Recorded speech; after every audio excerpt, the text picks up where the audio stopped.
Latent learning. As you know, cognitive learning is divided into two subtopics, which is latent learning and insight learning.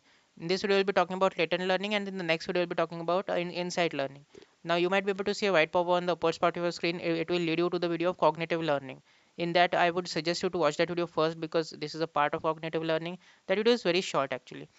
We just discussed about the introduction of cognitive learning in that video, which was very short, 1, 2 or 3 minute long video. It is. You can just go and watch that video quickly and then come back here. Now, latent learning. What is latent learning? Tolman was the main proponent of latent learning. I will highlight things so that you might be able to remember them properly. Tolman, you have to remember the name, was the main proponent of what? Latent learning. Even though he was a behaviorist, what was he? A behaviorist. These important terms or hard terms, you have to remember them. But unlike others, he accepted the role of cognitive in learning. Or in simple words, unlike others, he accepted the role of cognitive learning or accepted the topic of cognitive learning. Tolman and his colleague Tolman Honzik 1930, Tolman Ritchie and colleagues 1946. This names and year you have to remember him and his colleagues. In a series of an experiment on rats. Now the experiment of rats we'll talk about it after some time. Demonstrated that learning can take place without immediate reinforcement. Learning can take place without immediate reinforcement. In a study by Tolman and Honzik 1930, you have to remember the name. Hungry rats were trained to run in a maze. They took three groups of rats. Now, what are these three groups? Reward group. Wait, let me highlight. Reward group, no reward group, and no reward or reward group. Now we'll see what these three groups are. For the first group, they kept hungry rats in a complicated maze with food at the end. So the first group is the reward group. So whenever they get out of the maze, they get food for it.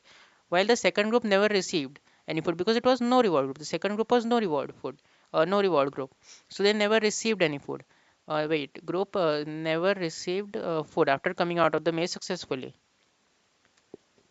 Rats of the third group received no food for the first 10 sessions. So the third group is a no reward group. For rats of the third group received no food for the first 10 sessions, but for the 11th session, this is important, they received food as reinforcement. Need to remember for how many sessions didn't receive food and for which session they received food. Now this the point after this is a very now you have idea of what these three groups were. Now we will see what actually happened in the experiment and how did these three groups perform. Now this point is a little bit bigger, so listen to me carefully. Results suggest that rats of the first group took lesser time for every next trial to reach their goal. Results suggest that rats of the first group took lesser time for every next trial to reach their goal.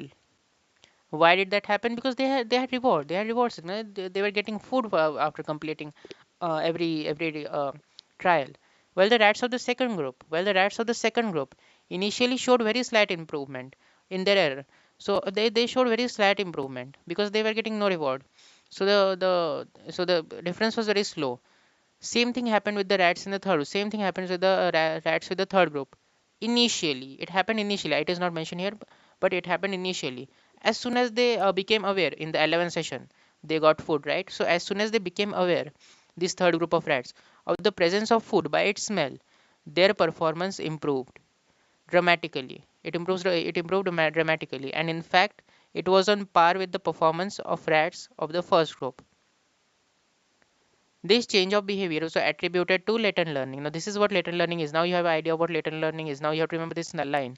Learning, what is latent learning? Learning that takes place but does not express until the situation for its conductive. Now, I'll give you some time to take the screenshot. Now, just as a tip, you can, after taking the screenshot, you can actually read it all out because there are a lot of points to remember in this video. I'll see you tomorrow in the next video about insight learning video. And until then, please watch the cognitive learning video and this video as well. And also, as I always suggest, subscribe to the channel and on the bell icon to stay notified when I upload a new video. I'll see you tomorrow in the next video. Until then, if you want to leave a like, you can leave a like.